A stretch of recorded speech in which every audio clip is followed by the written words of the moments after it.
नमस्कार शेतकरी बांधवांनो, आजच्या कृषी दर्शन कार्यक्रमात मी आपणा सर्वांचंच अगदी मनापासून स्वागत करते। दर्शक हो, आजच्या कार्यक्रमात आपण जाणून घेणार आहात गांडूळ खत निर्मितीचं सुधारित तंत्र आणि ह्या विषयावर माहिती देण्यासाठी आज आपल्याला लाभलेले तज्ञ आहेत कृषी विज्ञान केंद्र यवतमाळ इथले कार्यक्रम समन्वयक डॉक्टर सुरेश निमाडे सर नमस्कार। आजच्या कार्यक्रमात आपलं खूप खूप स्वागत आहे सर। सर्वप्रथम आपल्या शेतकरी बांधवांना असं सांगा की गांडूळ खत निर्मितीचं नेमकं महत्त्व काय आणि हे तयार कसं केलं जातं? अगदी मॅडम, आपण फार महत्त्वाचा प्रश्न केलेला आहे। विशेष म्हणजे मी दूरदर्शनचे या ठिकाणी धन्यवाद मानेल की आजचा हा जो विषय घेतलेला आहे तो खऱ्या अर्थानं आपल्या जमिनीच्या सुपीकतेसाठी आणि भरघोस उत्पादनासाठी अतिशय महत्त्वाचा विषय आहे असं मला वाटते।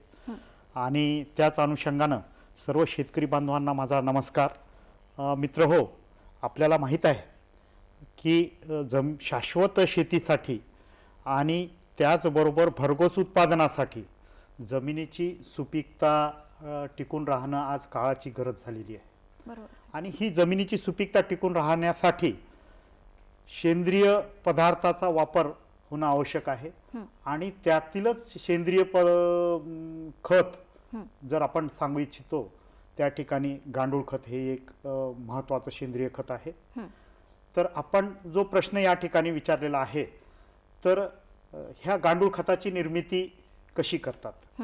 तर शेतकरी बंधूंनो, गांडूळ खताला निर्मितीसाठी गांडूळाची गरज असते हे आपण सर्वांना ज्ञात आहे।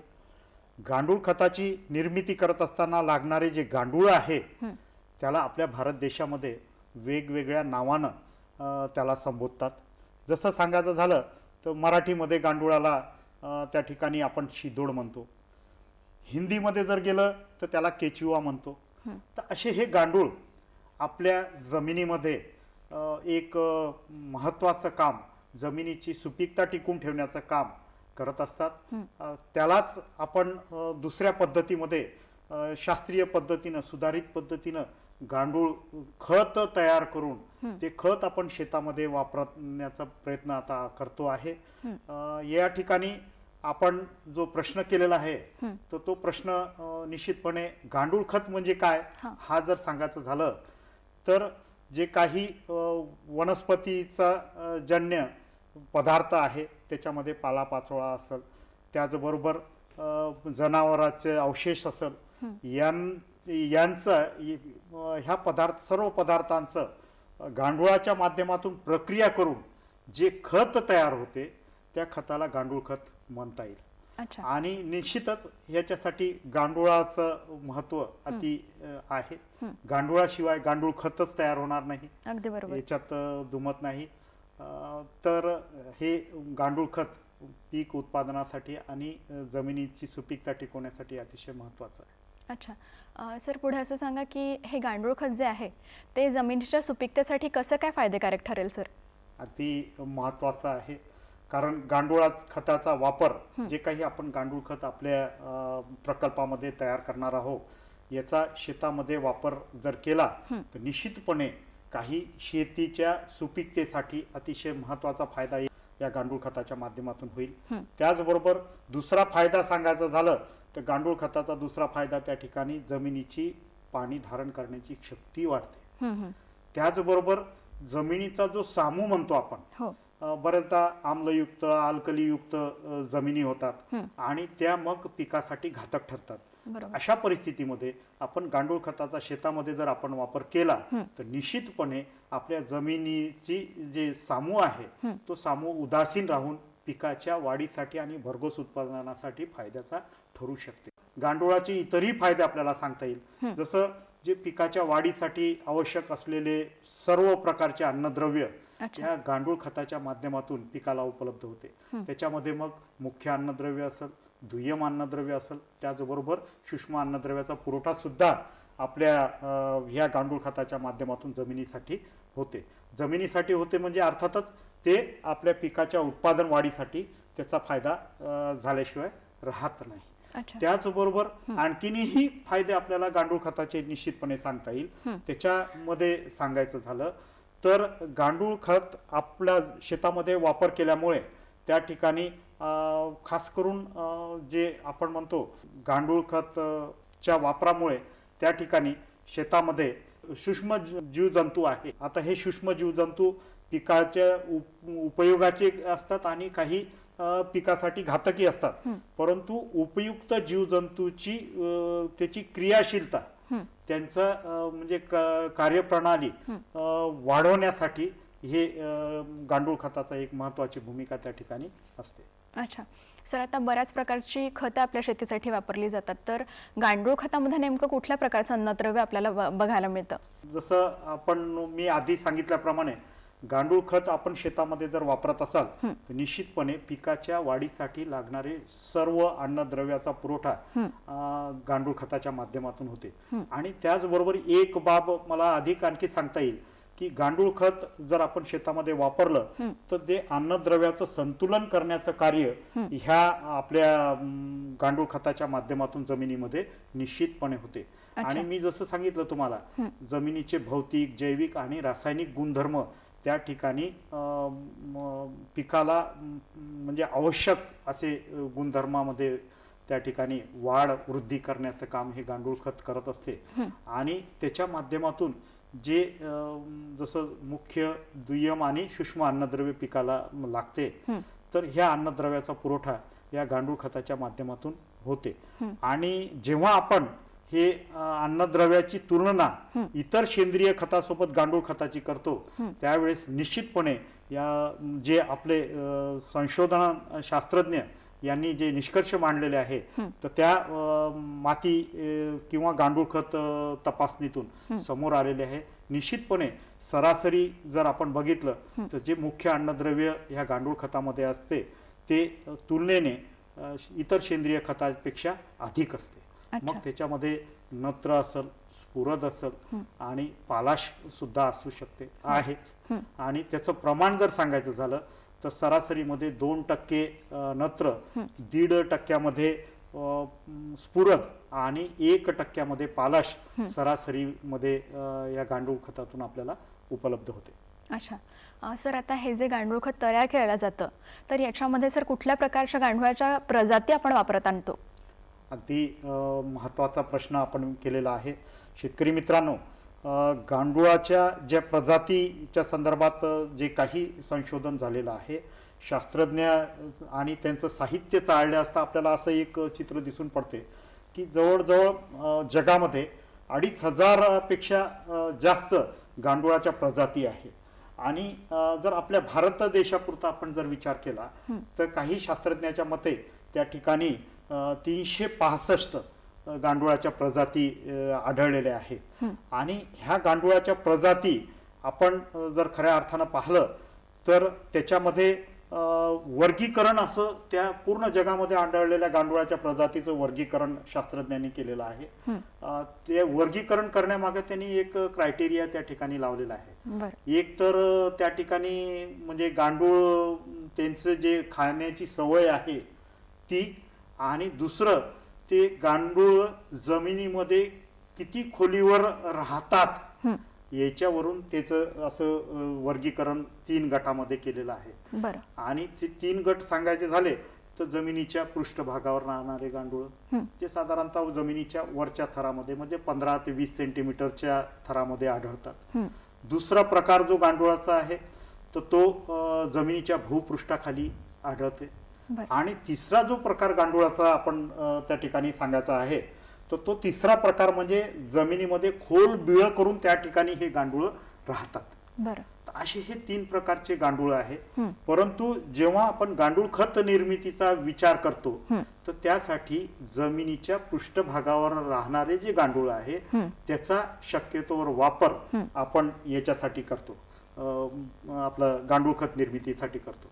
आणि त्याच्यामध्ये जे काही प्रजाती आहे त्या प्रजातीपैकी आपल्या भारतामध्ये 2 प्रजाती खास करून गांडूळ खत निर्मितीसाठी वापरल्या जातात. आणि त्याच्यामधली पहिली प्रजाती आहे आयसिनिया फिटिडा ह्या जातीचे गांडूळ, आणि दुसरं आहे युडिलस युजेनिया ह्या प्रजातीचे गांडूळ आपल्या भागामध्ये गांडूळ खत निर्मितीसाठी शक्यतोवर वापरले जातात. अच्छा, आता हे जे गांडूळ आहेत सर, ज्यांची आपण निवड करतो गांडूळ खत निर्मितीसाठी, तर यांच्यातले कोणते गुणधर्म लक्षात घेणं गरजेचं आहे? अगदी महत्वाचं आहे. कारण बरेचदा असं होते की गांडूळ आपण कुठलाही गांडूळ आपण खत निर्मितीसाठी त्या ठिकाणी वापरला, त्याला ते वातावरण सूट झालं नाही, बरोबर. तर निश्चितपणे ते जागा सोडून कुठंतरी आणखी निघून जाईल. अच्छा. तर मग अशा परिस्थितीमध्ये आपल्याला त्या गांडुळामध्ये विशेष गुणधर्म त्या प्रजातीमध्ये असणं आवश्यक आहे. बरं. आता विशेष गुणधर्म जेव्हा म्हणतो आपण, तर त्याच्यामध्ये एक तर त्या परिस्थिती, जी काही परिस्थिती जिथं आपण गांडूळ प्रकल्प उभा करणार आहे, तिथली जी काही परिस्थिती आहे, ती परिस्थिती त्या गांडुळाच्या प्रजातीनं ऍक्सेप्ट केली पाहिजे, तिथं ते टिकून राहिले पाहिजे. दुसरा बाब म्हणजे त्याच्यामध्ये ते गांडुळामध्ये प्रत्युत्पादन करण्याची शक्ती खूप असली पाहिजे, खूप मोठ्या प्रमाणात असं त्याची संख्या वाढली पाहिजे, प्रजनन शक्ती त्याच्यामध्ये भरपूर असली पाहिजे. त्याचबरोबर तिसरं, जेव्हा त्या प्रजातीचा आपण विचार करतो, मोठ्या संख्येनं गांडूळ वाढणं गरजेचं आहेच आहे, परंतु त्या गांडुळाची वाढ, कारण जितका लहान आकाराचा गांडूळ राहील तेवढा तो आपल्याला गांडूळ खत निर्मिती स्लो मध्ये चालत. परंतु तो जर लवकर प्रौढ झाला, तर लवकर प्रौढ झालेला गांडूळ त्या ठिकाणी मोठ्या प्रमाणात गांडूळ खत निर्मितीसाठी त्याचा फायदा होईल. अर्थातच आपण त्या ठिकाणी अशा गांडुळाच्या प्रजाती निवडल्या पाहिजे, ते झपाट्याने वाढणाऱ्या पाहिजे, त्याचं झपाट्यानं प्रजनन होणाऱ्या पाहिजे. त्याचप्रमाणे जे सेंद्रिय पदार्थ, जे सेंद्रिय खाद्य पदार्थ आहे, ते सेंद्रिय खाद्य पदार्थाचं पृथक्करण झपाट्यानं करणारा पाहिजे. म्हणजे स्पीडीली जर केलं तर लवकर आपलं गांडूळ खताची निर्मिती त्या ठिकाणी होईल. अच्छा, तर आता हे जे गांडूळ आपण वापरणार आहोत सर, तर यांच्यासाठी कुठलं खाद्य जमिनीत असणं गरजेचं असतं? अगदी महत्वाचा प्रश्न आहे हा सुद्धा, कारण गांडूळा बिना खाद्याशिवाय गांडूळ खत तयार होणार नाही. बरोबर. अर्थातच. आणि त्यासाठी गांडुळाचं खाद्य असा जेव्हा आपण विचार करतो, तर सर्व झाडाचा पालापाचोळा, म्हणजे झाडाचा पालापाचोळा असेल, झाडाचे अवशेष असेल, पराठ्या तुराट्या असेल, आपल्याकडे जे वनस्पती अवशेष म्हणतो आपण, ते सर्व वनस्पती अवशेष, आणि त्याचबरोबर जनावराचं मलमूत्र, त्यासोबत माती, हे याचं आवडतं खाद्य गांडुळाचं आहे. सर, आपण हे जे गांडूळ खत निर्माण करणार आहोत, तर याच्या विविध पद्धती नेमक्या कुठल्या कुठल्या आहे, याविषयी आपल्या शेतकरी बांधवांना सांगा. अगदी बरोबर आहे मॅडम. जे विविध पद्धती गांडूळ खत निर्मितीच्या विकसित झालेल्या आहेत, पण एक बाब मॅडम ह्या प्रश्नाचं उत्तर देण्यापूर्वी मी सांगू इच्छितो. बरं. हे गांडूळ यांची खाण्याची शक्ती जर आपण पाहिली, हॉरिबल आहे. म्हणजे कसं आहे, गांडूळ त्याच्या वजनाच्या जवळजवळ 10 ते 30 पट खाद्य रोज खाते ते.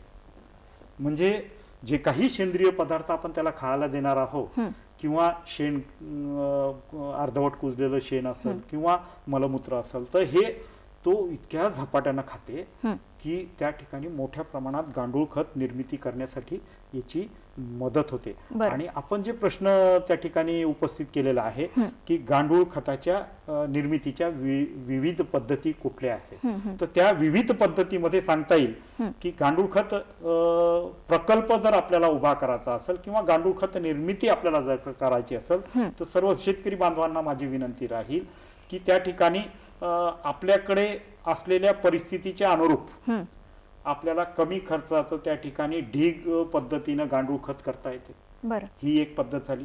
दुसरी पद्धत, जर आपल्याकडे संसाधनं आहे, थोडाफार पैशाची उपलब्धता आहे, तर अशा परिस्थितीमध्ये सिमेंटचे टाके बांधून त्या सिमेंटच्या टाक्यामध्ये गांडूळ खत निर्मिती करता येते. आणि अलीकडे जर आपण पाहिलं, तर त्या ठिकाणी आपल्याला पॉलिथिलीन चे जे व्हर्मी कंपोस्ट बेड मार्केटमध्ये उपलब्ध आहे, त्या व्हर्मी कंपोस्ट बेड मध्ये सुद्धा आपल्याला गांडूळ खत चांगल्या पद्धतीनं तयार करता येते. सर, कार्यक्रमात वेळ झालेली आहे या छोट्याशा विश्रांतीची. दर्शक हो, कुठेही जाऊ नका, पाहत रहा कृषी दर्शन हा कार्यक्रम.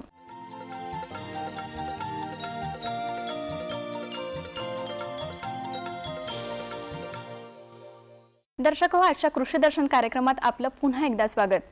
सर, आपण बोलत होतो आपल्या गांडूळ खत निर्मितीच्या विविध पद्धतींविषयी. मी या ठिकाणी सांगू इच्छितो की आपल्याकडे जसं मी म्हटलं की उपलब्ध असलेल्या संसाधनाचा वापर करून कमीत कमी खर्चामध्ये आपला गांडूळ खत प्रकल्प कसा उभा करता येईल, यासाठी आपल्याला जे गांडूळ खत निर्मितीच्या पद्धती आहे ते सविस्तर मी सांगण्याचा या ठिकाणी प्रयत्न करतो.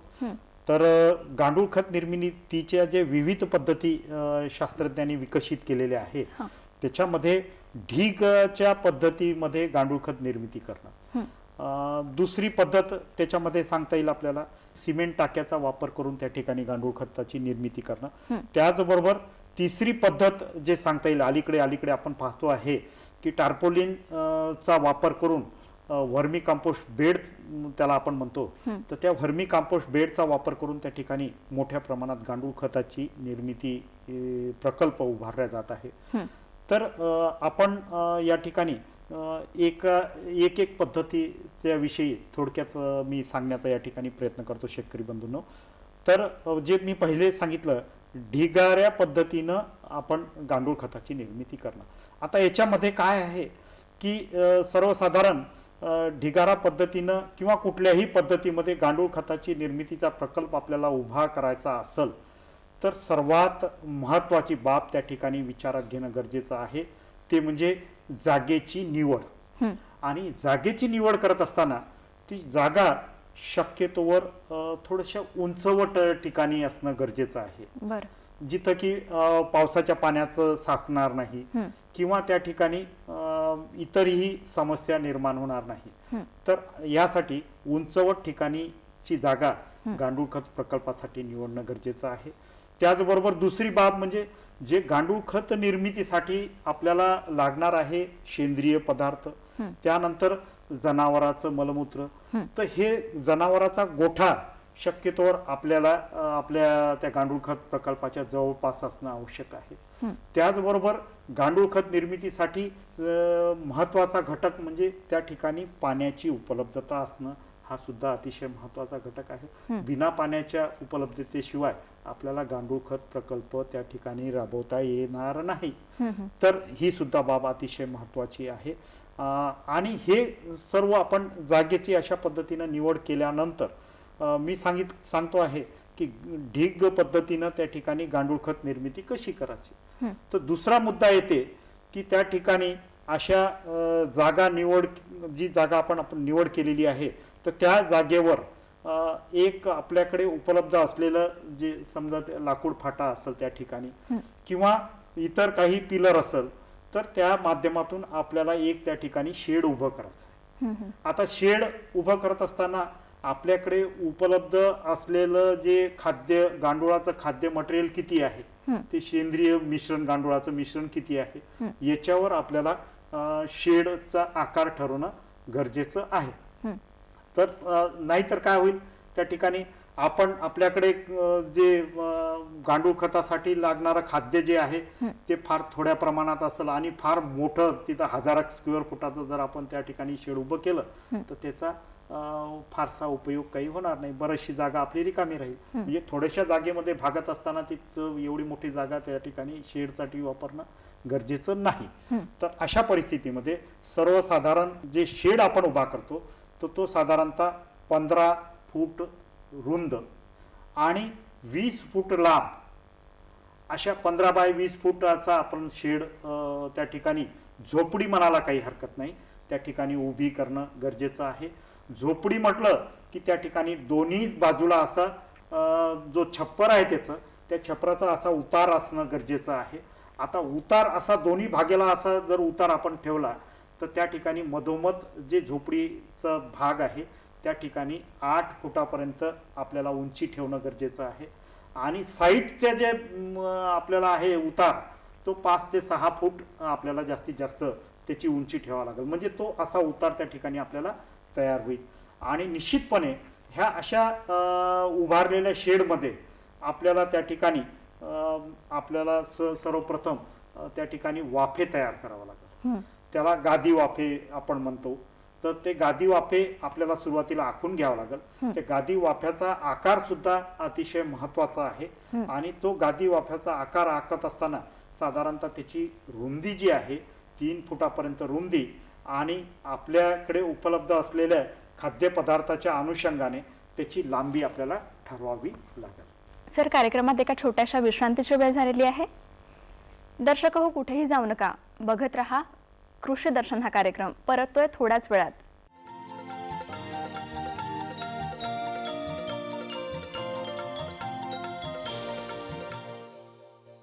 दर्शक हो, कार्यक्रमात आपणा सर्वांचं पुन्हा एकदा स्वागत. सर, आपण चर्चा करत होतो पद्धतींची. शेतकरी बंधूंनो, मगाशी मी सांगित होतो झोपडीची उभारणी केल्यानंतर त्या ठिकाणी आपण साधारणतः 3 फूट रुंदीचे आणि आपल्याकडे उपलब्ध असलेल्या गांडुळाच्या खाद्याची उपलब्धता विचार घेऊन त्या ठिकाणी त्याची लांबी ठरवणं गरजेचं आहे.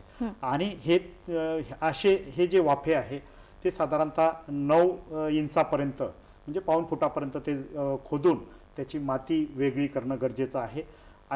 हे वाफ्यामध्ये आपल्याला गिट्टीचा चुरा त्या ठिकाणी त्या खोदलेल्या गड्ड्यामध्ये टाकावं लागेल आणि धुम्मसीच्या साह्यानं त्या ठिकाणी ठोकून घ्यावं लागेल, जेणेकरून ते गांडूळ ती जागा सोडून गेले नाही पाहिजे.